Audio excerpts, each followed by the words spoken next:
There were allegations suggesting that you had asked Dean Chase for $2 million, and that there was some perception that it was for a bribe. Yeah, I heard that. What is the truth?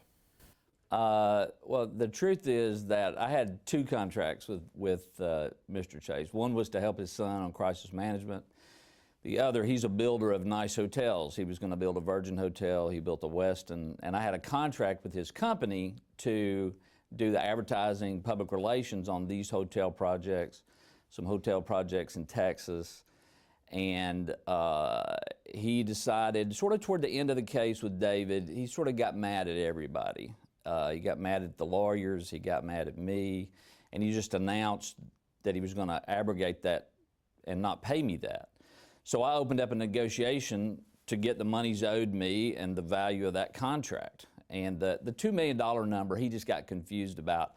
That was the value of all the advertising and public relations that I anticipated over the life of that contract. So opening a hotel, like a Virgin hotel, is an expensive proposition. There's ads to be bought, meetings, big parties and whatnot. And so I just think he got a little bit confused.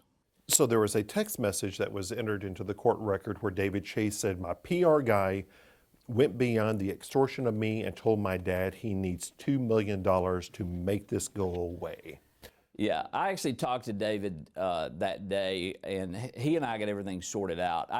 When I called David and explained to him what had happened, he didn't know that his father had canceled the other contract. He didn't know that when he sent that text message. And I'll give David credit. Out of everybody in this process, the only person who actually came out publicly and defended me was David Chase.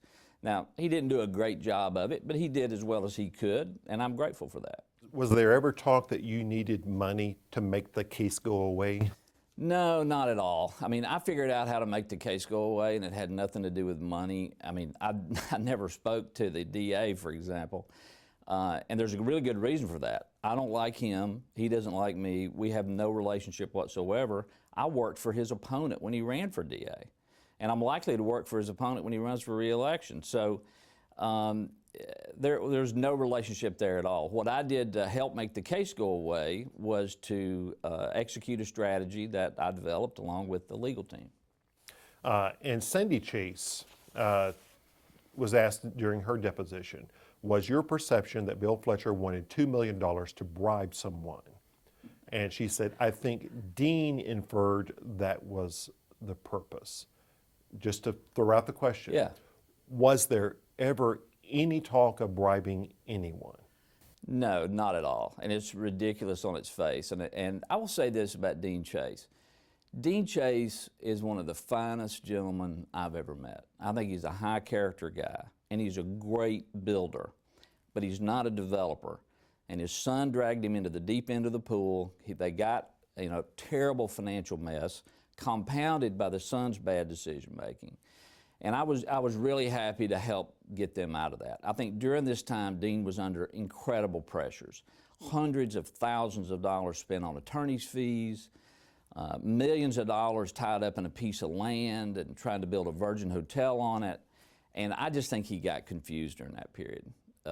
And I think that's when an attorney in a private deposition badgered him for about 20 minutes and finally got him to say what he wanted him to say, which somehow ended up on the news. But it left a bad impression of me, which is what I want to correct. Dean Chase was asked, was it a payment for legitimate work? And he said, no. How could such an astute businessman be so confused?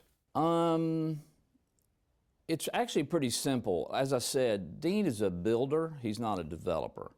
So other people put the money together and want to build hotels, Dean builds them. In this case, he was the money, and he was having to interact with Virgin hotels and other people in ways that he wasn't accustomed to. It had nothing to do with bricks and steel and glass. It had to do with PR and advertising and things that he just wasn't accustomed to. So he probably didn't understand that. I valued that contract that he just canceled for no reason at a $2 million contract. Now that doesn't mean I make $2 million. I would make about 15% of $2 million, because if I were placing the ads, I'd make a commission on that. So the actual income to me on a $2 million contract would be about $300,000. I genuinely believe he just got confused. And that quote you just gave was at the end of about a 20-minute harangue where he was asked a question over and over and over and over and over again by a hostile attorney. And he's an older gentleman. As I said, I think he was under a lot of pressure, and I just think he got confused.